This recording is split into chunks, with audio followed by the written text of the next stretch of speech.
So liquidation is, it is connected, this term is connected to the term company or corporation.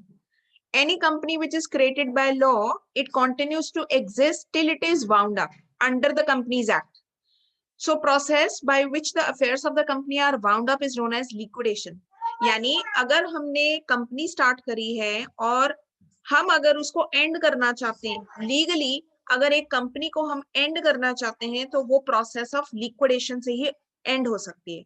So liquidation is known as winding up of the company, जिसमें company के सारे assets को realise किया जाता है. Realise मतलब cell of किया जाता है, एंड उस पैसे से सारी लायबिलिटीज को डिस्चार्ज किया जाता है, उनकी पेमेंट की जाती है, और कुछ भी अगर सरप्लस रहता है तो वो शेयर होल्डर्स में डिस्ट्रीब्यूट कर दिया जाता है.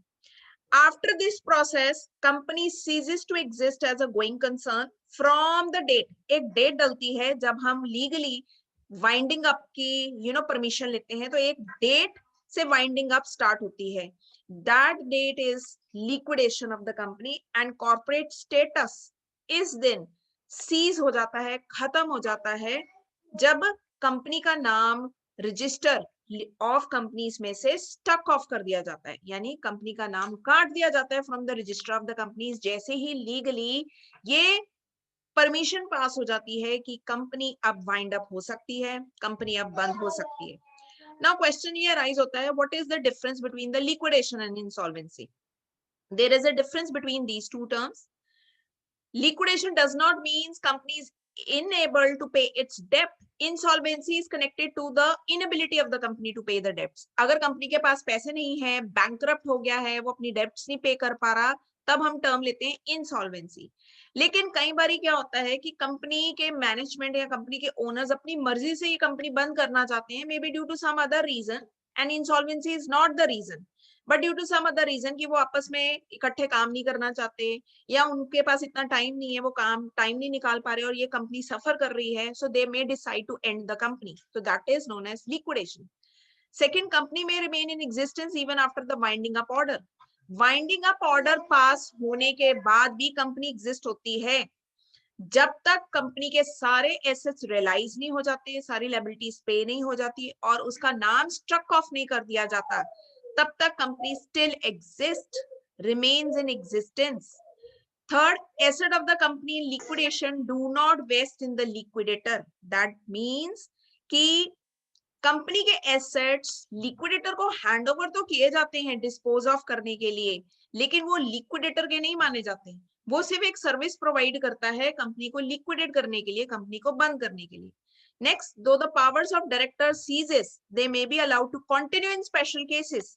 अगर अभी कंपनी को सीज होने में टाइम लगना है, वाइंड अप होने में टाइम लगना है, ऑल्दो डायरेक्टर की पावर्स खत्म हो गई है, लेकिन स्पेशल केसेस में उनको परमिशन मिल सकती है टू कंटिन्यू होने, क्योंकि जब वाइंडिंग अप ऑर्डर पास हो जाते हैं तब लिक्विडेटर को पावर मिल जाती है.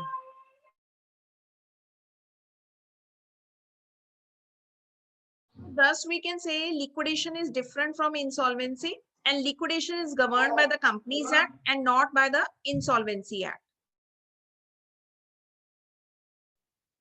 So when the question arises of liquidation, यानी कंपनी वाइंड अप होना चाहती है, बंद होना चाहती है, तो उसके कुछ मेथड्स हैं. So winding up can take place in the following forms. First is compulsory winding up.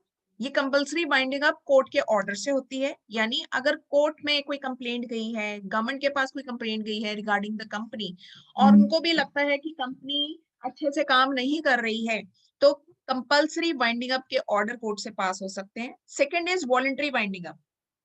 अपनी मर्जी से कंपनी बंद होने जा रही है, कंपनी के मेंबर्स चाहते हैं बंद करना, या कंपनी के क्रेडिटर्स वॉलंटरी चाहते हैं कि ये कंपनी बंद हो जाए.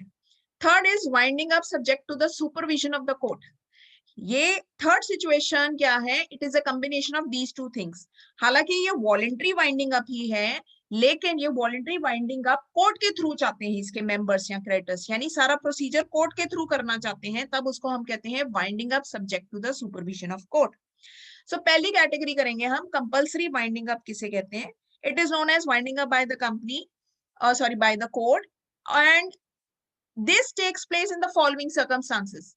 अगर कंपनी ने स्पेशल रेजोल्यूशन पास किया, स्पेशल रेजोल्यूशन में मोर देन 75% जो है वोट गई है कि ये कंपनी बंद कर दी जाए बाय द कोर्ट, तो वो भी कंपल्सरी बाइंडिंग का भी मानी जाएगी। Second, if the default is made in filing the statutory report, यानी कंपनी ने कोई डिफॉल्ट करी है कोई रिपोर्ट फाइल करने में और रजिस्ट्रार को या गवर्नमेंट को कोई इंफॉर्मेशन नहीं दी है। Third, if the company does not commence its business within a year of its incorporation, company जब बनने के लिए परमिशन मिलती है तो उसके 1 साल के अंदर अंदर कंपनी ने अपना बिजनेस स्टार्ट करना होता है। अगर उन्होंने अपना बिजनेस स्टार्ट नहीं करा और पूरे साल के लिए अपना बिजनेस सस्पेंड कर रखा तो कोर्ट ऑर्डर पास कर देगी उस कंपनी को बंद करने के लिए। Fourth, if the number of members fall below 7 in case of public company and in case of private company अगर वो 2 से कम हो जाते हैं यानी एक ही पर्सन रह जाता है, तो ये mandatory condition under companies act की पब्लिक कंपनी में कम से कम 7 मेंबर्स होने चाहिए और प्राइवेट कंपनी में कम से कम 2 होने चाहिए। अगर ये रिक्वायरमेंट फुलफिल नहीं हो रही तो कोर्ट से ऑर्डर पास हो जाएंगे उस कंपनी को बंद करने की। Now if the company is unable to pay its डेब्ट, तब भी वाइंडिंग अप कंपल्सरी हो जाएगी। Last, if the court is of the opinion that it is just and equitable that the company should be wound up, court को ये लगा कि ये कंपनी बंद होनी चाहिए यानी किसी की कंप्लेंट पे। नाउ क्वेश्चन ये राइज होता है, who may apply for the winding up? Winding up के लिए कंपनी खुद भी अप्लाई कर सकती है, कोई क्रेडिटर कंप्लेंट लॉन्च कर सकता है, कोई कॉन्ट्रीब्यूटरी यानी शेयर होल्डर की तरफ से कंप्लेंट आ सकती है, रजिस्ट्रार भी ये लॉन्च कर सकता है, and person authorise, any person authorise under the central government, तो किसी भी तरफ से ये एप्लीकेशन बाइंडिंग अप की जा सकती है। नाउ जैसे ही ये एप्लीकेशन जाती है on hearing the petition, court उसको डिसमिस भी कर सकता है, एडजर्न भी कर सकता है या ऑर्डर भी पास कर सकता है। तो ये कोर्ट का डिसीजन है कि उस एप्लीकेशन पे, उस पेटिशन पे कौन से ऑर्डर पास करने हैं।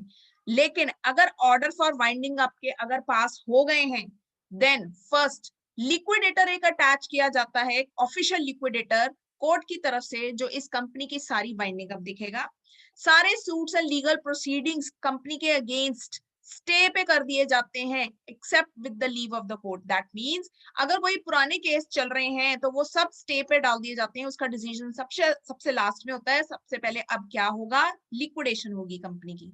डायरेक्टर सीज टू फंक्शन, उनकी पावर्स खत्म कर दी जाती है। Employees are deem to be discharge, employees की वेजेस एंड सैलरीज ड्यू देकर उनको डिसमिस या उनको डिस्चार्ज कर दिया जाता है। Debentures and other debts immediately pay कर दिए जाते हैं and company ceases to carry on its business, company का इमीडिएटली बिजनेस जो है वो बंद कर दिया जाता है क्योंकि अब कंपनी वाइंड अप होने जा रही है।